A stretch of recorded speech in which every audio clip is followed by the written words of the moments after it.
Coda IV of The Map is Indestructible by O.G. Rose.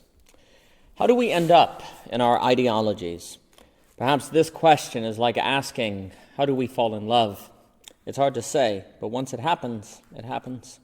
Then, true or false ideologies, distinct from mere ideas, entail consistency, which may or may not correspond, and yet that correspondence is indeterminable because of the very consistency which suggests the possibility of correspondence. And yet maps are unavoidable, lest reality be incomprehensible. At the same time, a map that one-to-one delineated a territory would be a map that needed a map, and that map would need another map, and so on indefinitely. So it goes with thinking. If thinking didn't, to some degree, abstract the physical world, we would need thoughts to understand thoughts ad infinitum. So it could go with identity. If identity was simply AA, there would be an eternal regression. We cannot avoid abstraction, which means we cannot avoid risk. And while it already seems as if ideology and maps are unavoidable for this reason, if it is also the case that ontology is indeed relational, maps really are unavoidable. So we better learn how to live with them. But we have not, I don't think. And furthermore, maps are indestructible. Our problem is double. Did we try to avoid maps through algebraic metaphysics, autonomous empiricism, and/or autonomous rationality? Perhaps, and it's reasonable we would try to avoid them, given how maps can lead to conspiracies, totalitarianism, the banality of evil, and worse. But that strategy has proved insufficient. As discussed in fact views, networks, and situation creation, facts are never just facts. If we can think it, it is situated and quilted within a great consistency, which makes it possible to think. We never see one thing, which is to say that when we look and think about a tree, look at and think about a tree, it is in a yard, under a sky, against a backdrop of a fence composed of particles. We don't experience a tree floating in a vacuum against a vast sea of nothingness, alone.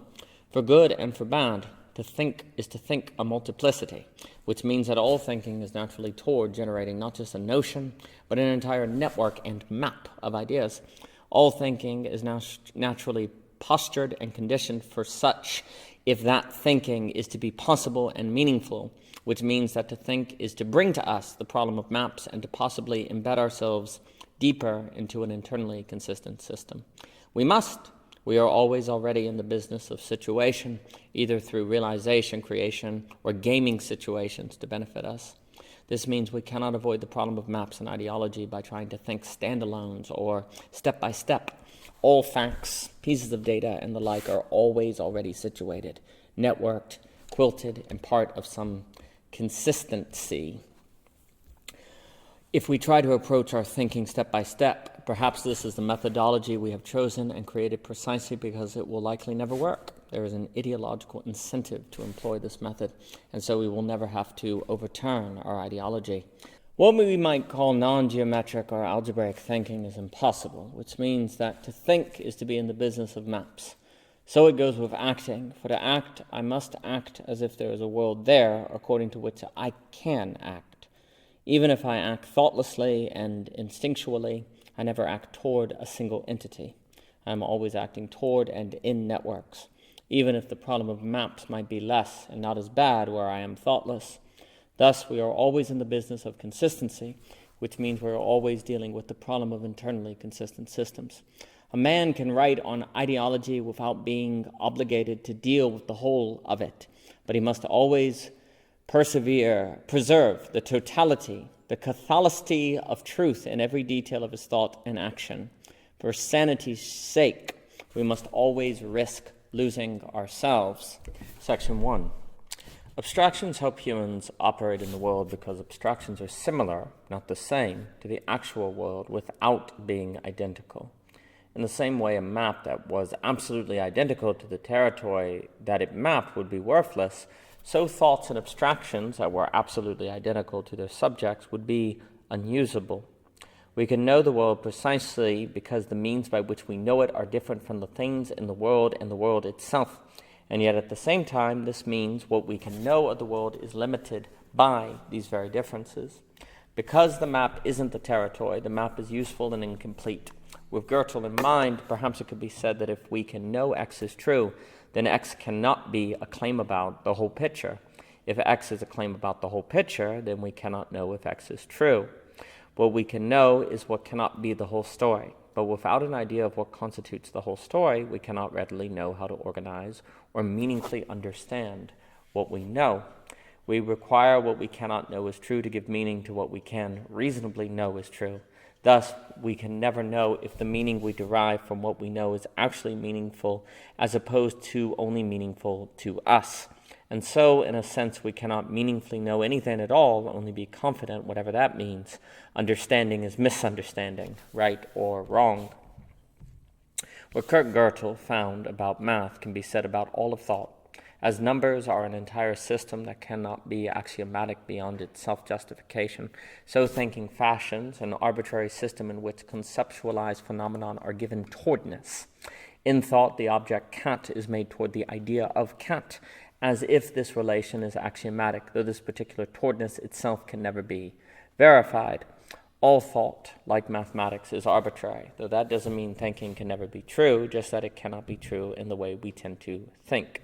In line with this thought, as discussed by Neil Postman in Teaching as a Subversive Act, the psychologist Albert Ames Jr. shows that our minds shape how we see the world much more than we let ourselves believe, a finding that has been confirmed by psychologists like Joe Hinrick, who have studied how Westerners and Easterners perceive the world differently. Ames doesn't show that what we perceive in the world is necessarily wrong, but that it isn't necessarily right, and that our very experience of the world is relative to ourselves. This doesn't mean there is no objective truth, only that we cannot necessarily say for sure what constitutes objectivity, even if we encounter it in line with Gödel's thought. To be is to suffer the liar's paradox. And all of this is a reality that encountering and then being unable to unencounter are reasons for why we seek and defend indestructible maps. We need our shield to stand firm. Furthermore, reasons why our experience of the world impacts our ideas of the world and vice versa might be suggested in the reality that ideas always come in packages.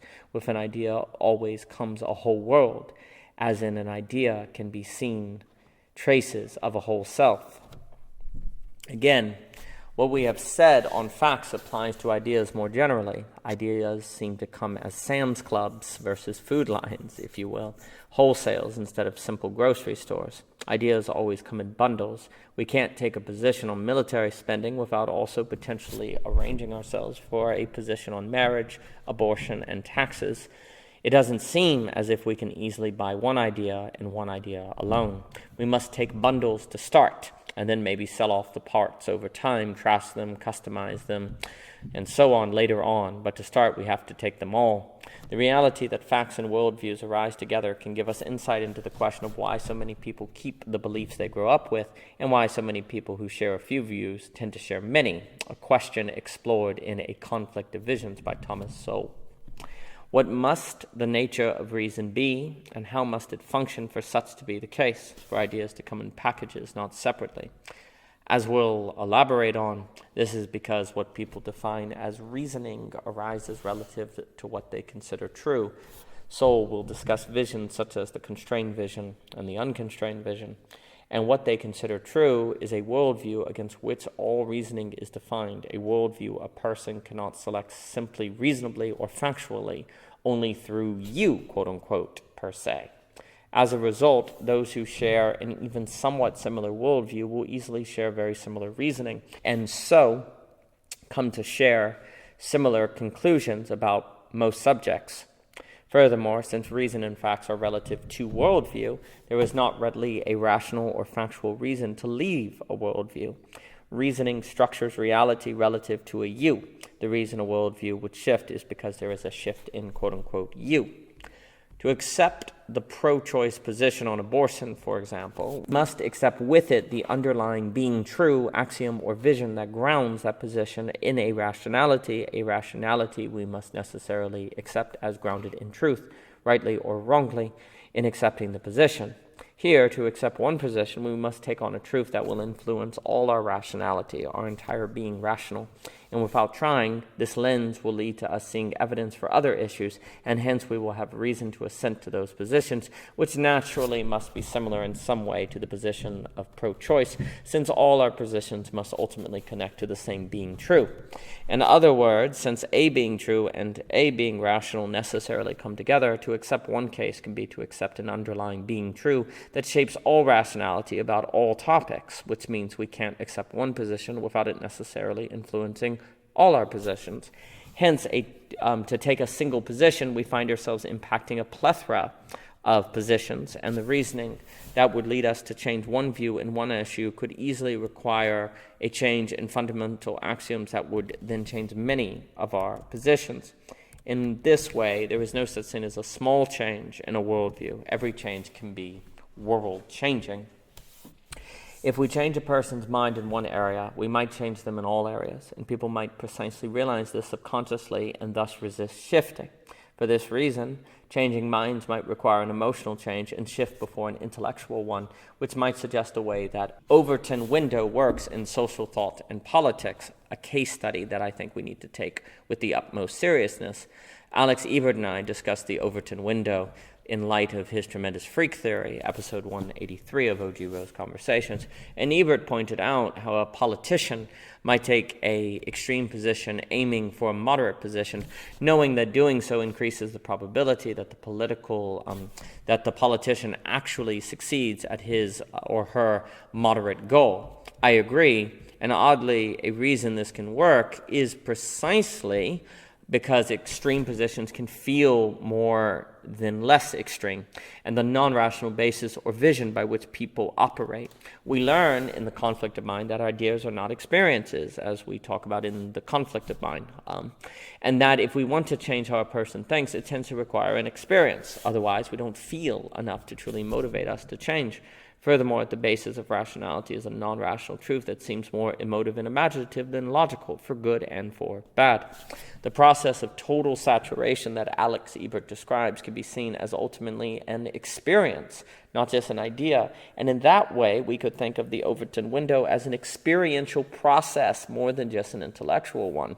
We experience an extreme position and feel it, which then motivates us to shift our view more moderately, exactly as the person with the extreme position might have wanted, which can also feel more moderate and reasonable. In this way, the Overton window might work not because we so much have ideas about the extreme position that we then question and find the moderate position more reasonable, but instead we primarily feel the extreme position and then feel ourselves not being like that, which feels centrist, as we might subconsciously know we are supposed to be, and by extension more democratic. Why is this relevant to our concerns about maps? Emotions can move a person into a new position before they think of all the ramifications, and then they must adjust all their positions, seeing as every position is interlocked with every other. Hence why the Overton window works like it does. If our neighbor is LGBT, kind, respecting of Christianity, then we as a Christian, through interaction, can feel convinced that LGBTs can be kind people. But then after this shift, we can start to think back on all the implications this might have for our interpretation of Christianity. The kind feelings toward our LGBT neighbor led the way, however, which is critical to note, for it suggests that people don't readily intellectually change positions before they emotionally shift, and a reason for this can be that people subconsciously realize that changing one position can result in needing to change regarding the entire network of their beliefs, and so what seems to be the best way to get people to change their minds is to make them emotionally shift in one area, or to make them through emotions feel like they must change positions before they so much think about what this shift will mean for their entire worldview. There's a way in which emotional shifts can also seem deterministic, for we don't readily choose what we feel when we encounter people, but we do find ourselves having to respond to how we find ourselves feeling.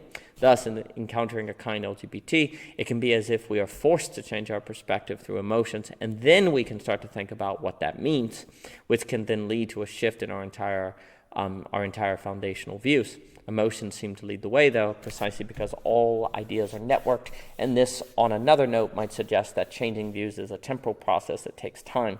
This suggests a need for a liminal web infrastructure to make this processing possible if democracy is going to function, but that must be elaborated on 2.2 of Belonging again. The Overton window and how it works might be evidence that ideas and worldviews are indeed networks and quilted, and this would mean that every idea, in fact, is laced together into a web of many ideas and facts. Wittgenstein's famous quote in mind, "It is not easy to repair a broken spiderweb, and so changing the threads of a spiderweb is a delicate process that people will naturally resist engaging in.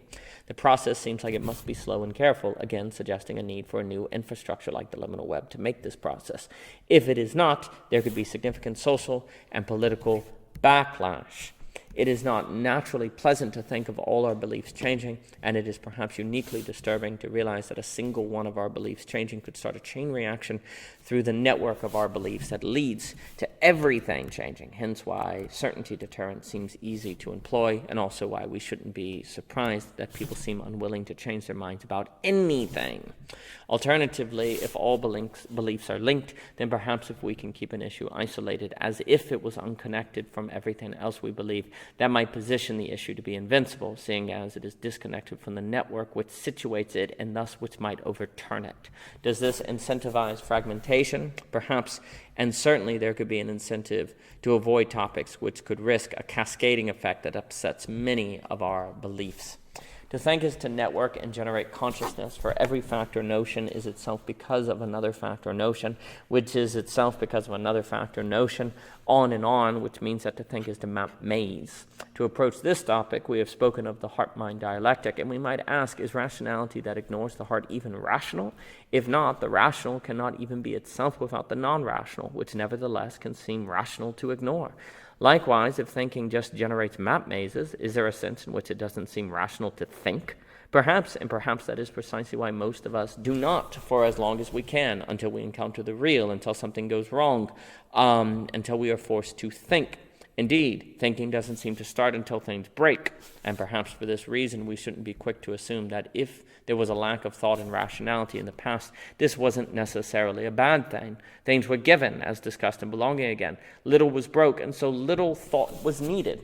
However, under global pluralism, givens have been deconstructed in our regular encounter with otherness, and as a result we find ourselves having to think difference, which can feel like creating map mazes, which can feel irrational to do, especially if we're under the impression that rationality can be autonomously rational, which isn't actually the case and risks self-effacement.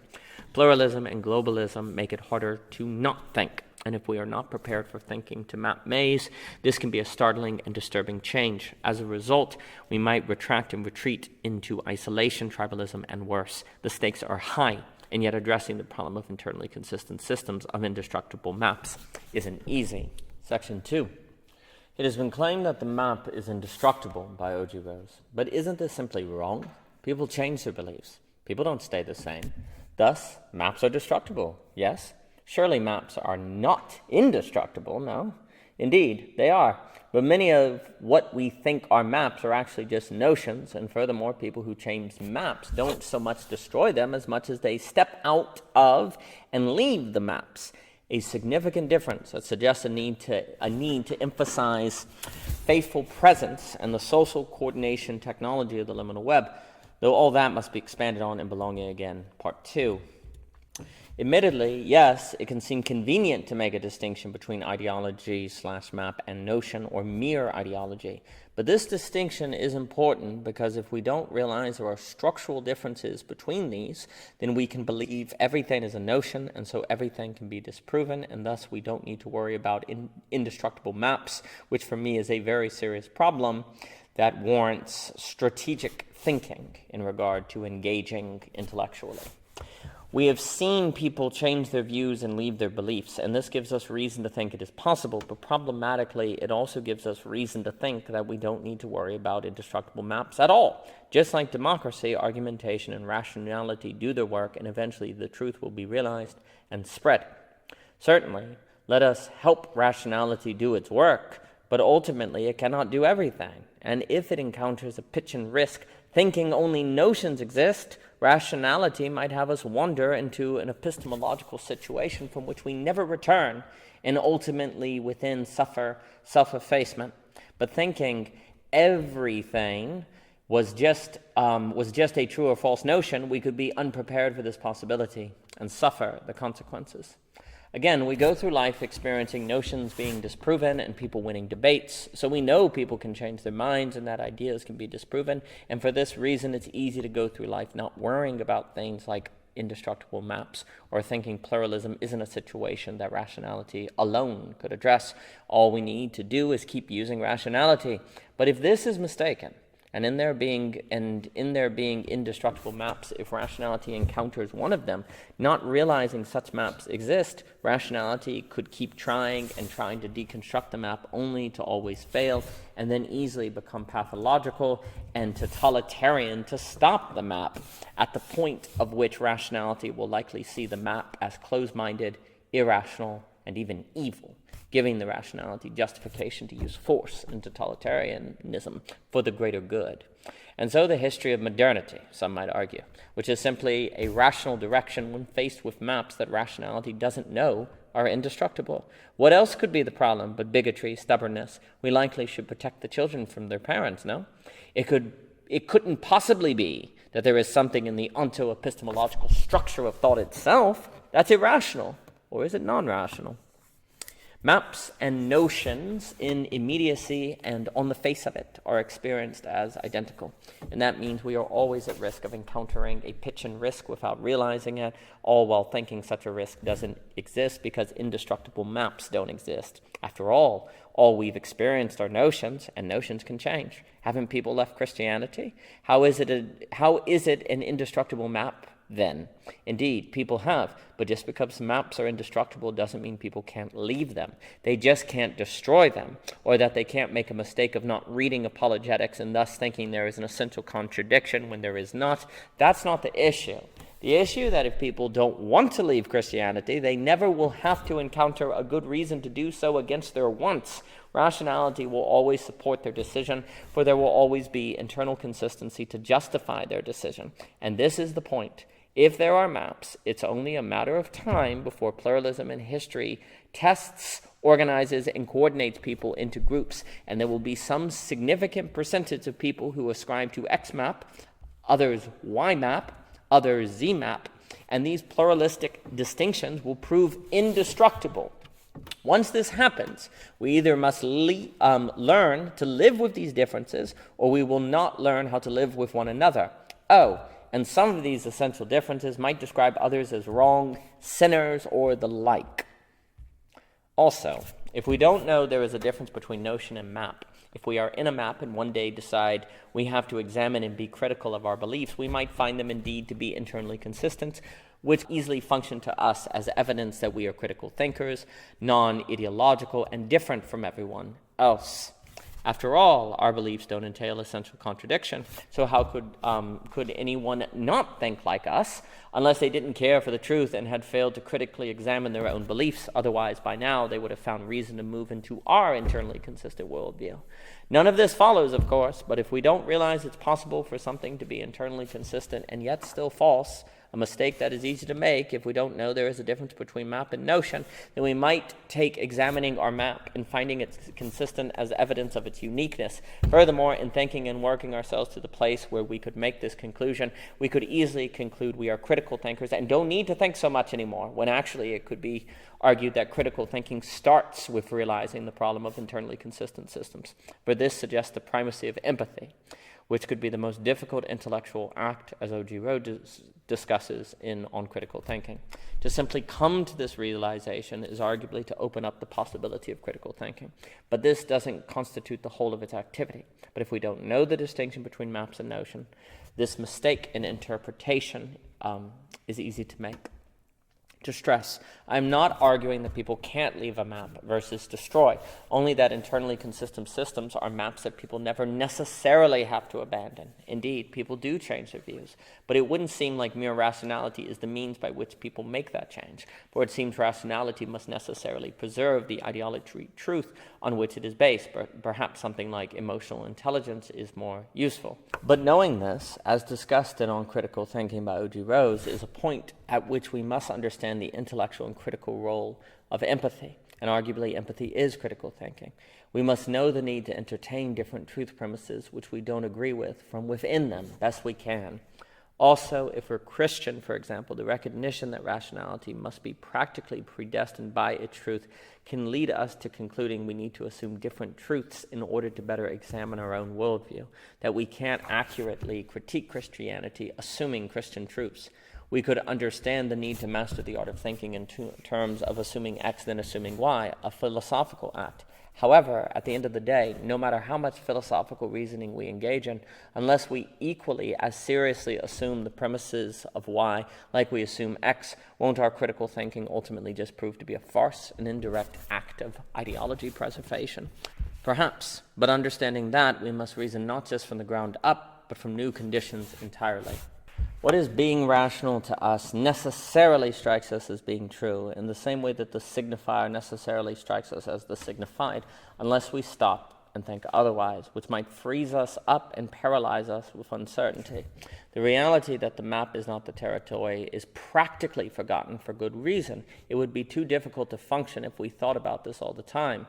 Likewise, by extension, we necessarily believe we are justified to formulate the deterrence of certainty over what we believe, and then to go about our lives situation creating that which confirms our ideology, making our fact views, our ideology and human drive appear to us increasingly axiomatic, grounded, and or objective. But then we learn of Anselm, and something haunts us, something we can't shake. And then we learn with Korobowski that we have had no scientific functional non-L definition of man, that there has been no science of subject, Hegel. And then we realize the costs and stakes are high of changing this situation. As we learn from Anselm, we must enter an ideology to determine if it is true or false according to its own internal logic and consistency. But it is possible that we never encounter something which would unveil the ideology to be essentially inconsistent, even if it was false. And so we would then be trapped forever.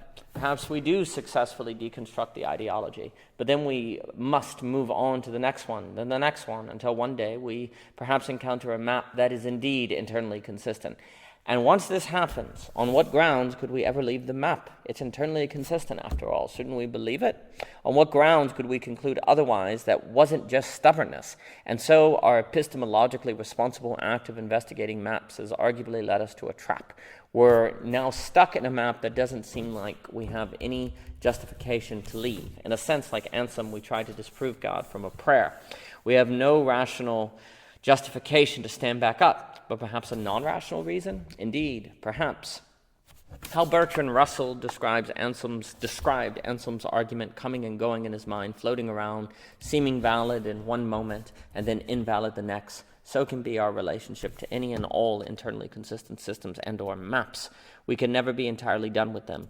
Maps haunt, and in doing such can make us mentally ill. As God is not in the world, and so Anselm's argument is possible, so the fundamental axioms of most ideologies are not in the world, meaning their plausibility can always be maintained. Perhaps markets just haven't been free enough yet. Perhaps communism just hasn't been given enough of a chance yet. They've not been given their shot in the world enough yet. To avoid this problem of internally consistent systems, it's reasonable that we attempted autonomous rationality. Once we are on our knees, it could be too late, a haunting trap, and yet that path has not worked, leaving us exposed to dynamics, illic, and self-effacement. If Anselm is right, we must enter something to destroy it. That entering removes our capacity for destroying it. We can be in or outside of maps, but we cannot destroy them. And once inside them, we can find no reason not to stay. And yet, epistemic responsibility compelled us to enter the maps. For doing what was right, we can seem punished.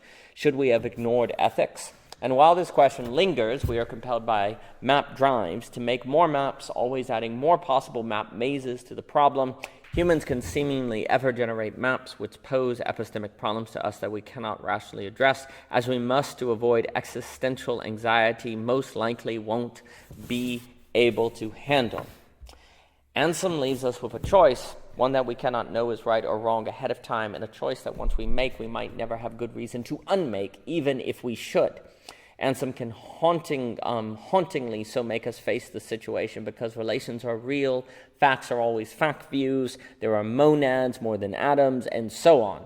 Avoiding Anselm would require us to live in an algebraic universe in which we could not exist as we are, necessarily having to be more like flatlanders. Anselm unveils that ontology and epistemology are always already onto epistemology, and further, Anselm can help us understand what it is not best for, help us understand why it is not best for autonomous rationality to lead the way when it comes to the issue of global pluralism. Why? Because rationality is a matter of consistency.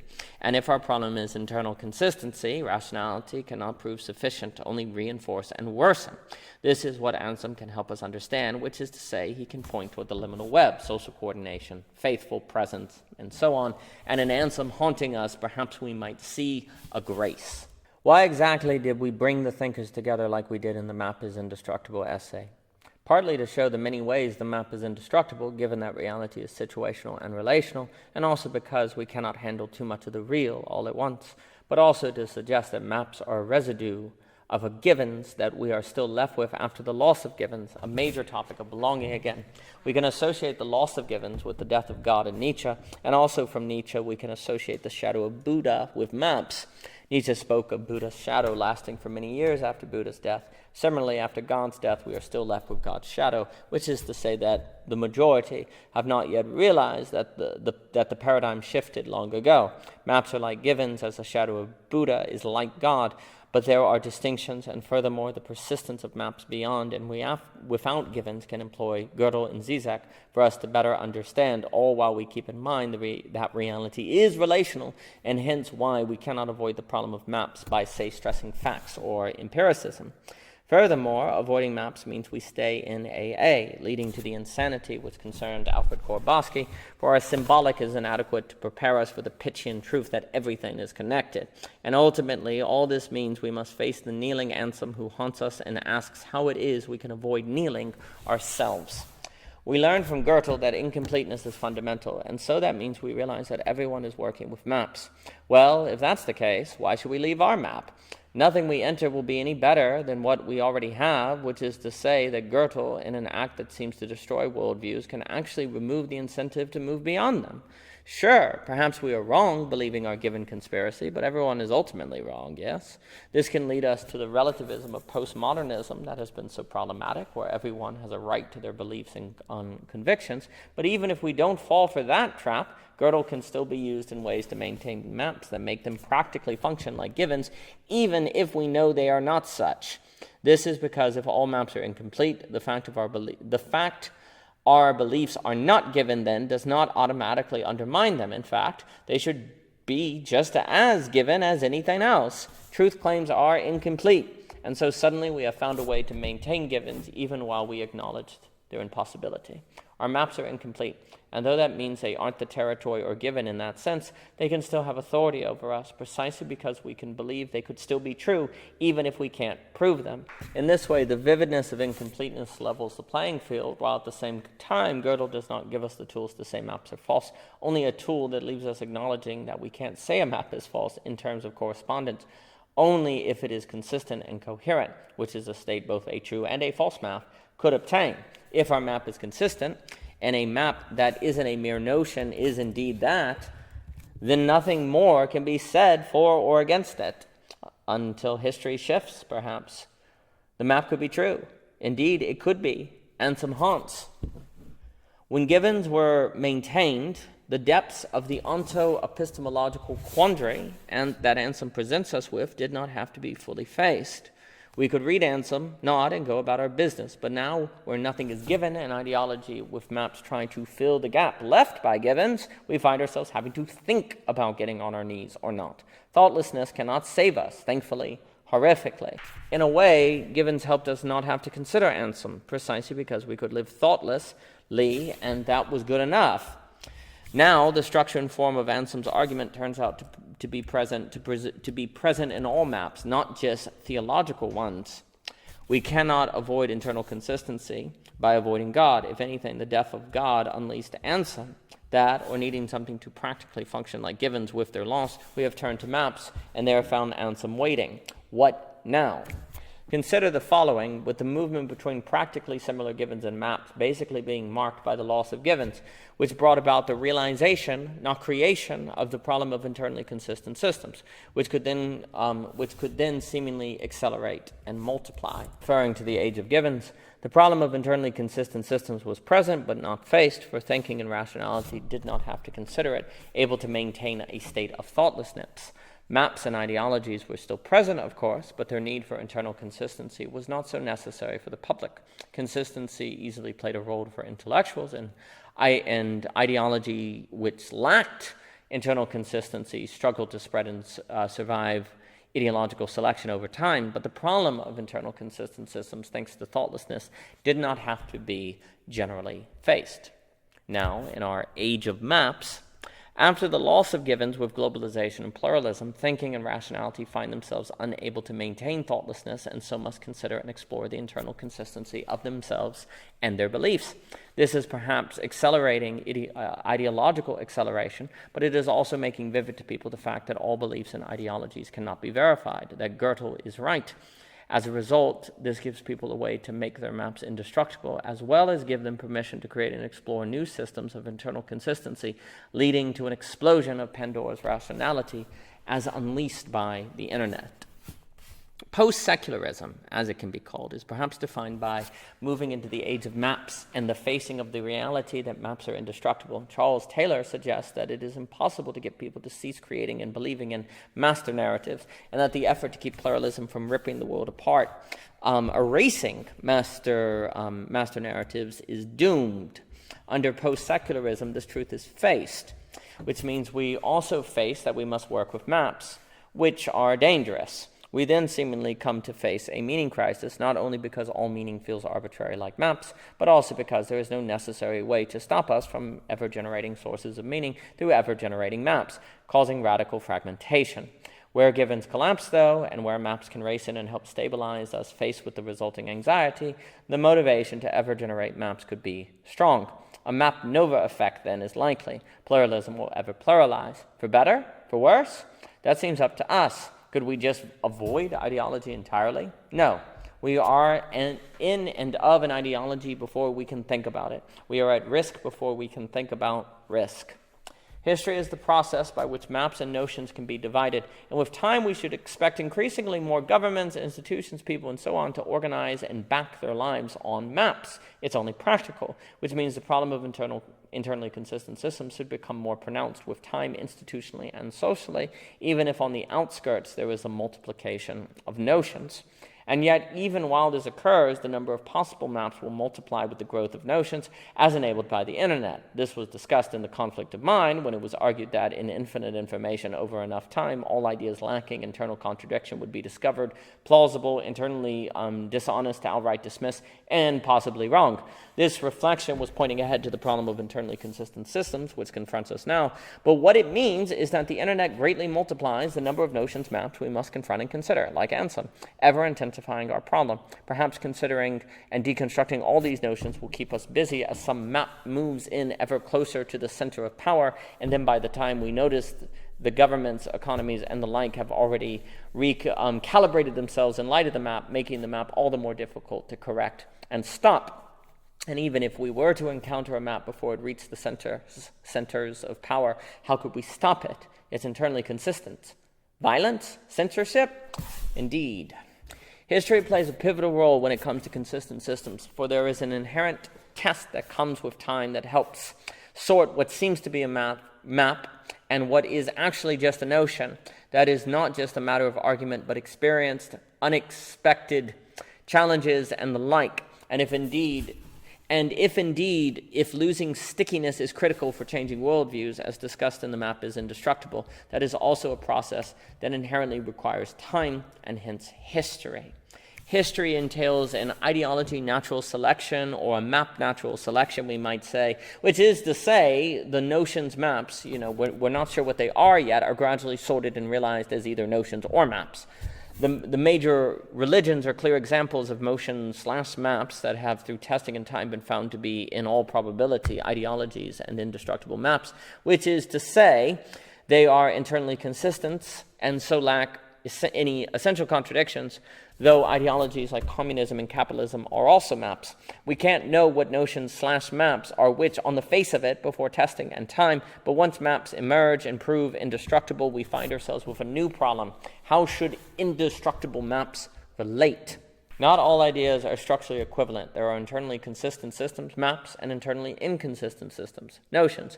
And there is a genuine accomplishment to the degree humanity can look back on its history and see consistent successes in deconstructing and freeing itself from mere notions. But the strategy that got us to this point in history will no longer suffice and only overfit. A negation sublation is in order. All this suggests belonging again and the need for a new social coordination system.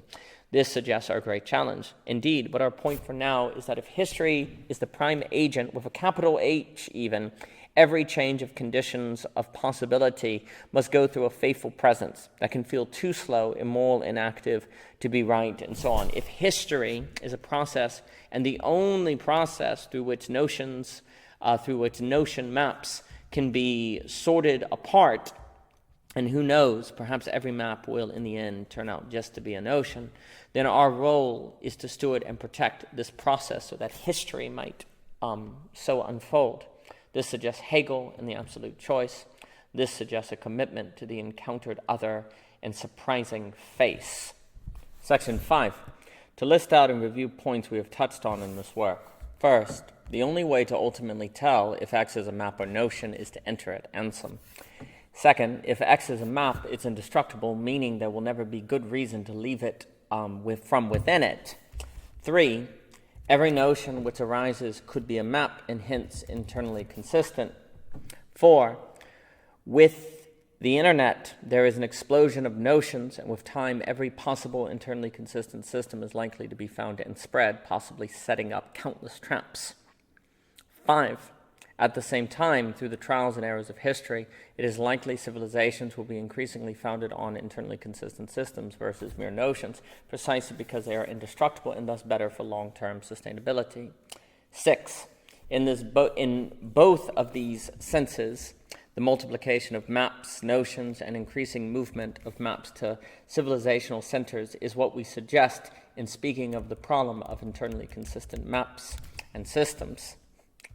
Following ansum, the only way to tell if a worldview is a map or notion is to enter it. And if it is a map, this act could mean we end up stuck in it forever. If it's a notion, we might succeed at deconstructing it, but then what are we left with? Nothing. Possibly an unmediated real that overwhelms us. And so then, unless we're to end up in a deconstructed nihilism which could cause us madness, we must go kneel into another worldview, then another, until we find one that we cannot deconstruct. But maybe we can't simply because it is internally consistent, not because it is correspondent with reality and actual. Can we be certain of otherwise? How could we derive a sense of otherwise, a sense of the vertical maybe? A world of conspiracy, psychosis, totalitarianism, and so on, products which reflect human psychological states, suggests a people which are stuck moving horizontally, which is to stay stuck in consistency. We require a vertical movement, which is to say considerations of the vertical. But that's impossible, isn't it? Haven't we established that on our journey so far? So it seems, and ultimately maybe that is what we will conclude, but for now we can at least posit that we need a sense of vertical movement to at least psychologically calm us, some sense that we can believe in and find plausible, even if we can never be completely certain in it. How is that possible? Well, I think this sense of the vertical can emerge from the encounter and surprise of the other, which is to say in the event of a relation that comes upon us and that before its face we are able to stand tested in and for our worldview and find it not deconstructed. The surprising encountering face, we might say, alluding to Levinas, could provide a sense of the vertical, perhaps at some Goethe point, which is to say that if we can learn to handle the anxiety and difficulty of others, we might find an existential means for addressing the problem of internally consistent systems. Perhaps, sure, but why should we even consider that strategy? What is it in the structure and quality of human epistemology which makes this even a possibility? It is in the reality that the face and encounter are non-rational, and ultimately all rationality must be organized and made possible as itself thinks to a non-rational truth, precisely because autonomous rationality is impossible. But this is a claim that needs elaboration and defense, which we will do next before outlining dangers we face if rationality fails to acknowledge its ultimate reliance on a non-rational truth. That point will take us into the world of Benjamin Fontaine. But for now, let us unpack what we mean when we claim that the true isn't the rational. For more by O.G. Rose, please visit ogrose.com, Twitter, Anchor, Instagram, so on and so forth. For the Map is Indestructible playlist, please check it out on YouTube. And for the books of the True Isn't the Rational trilogy, please go to Amazon. All purchases and reviews are deeply appreciated. And thank you so much for your time.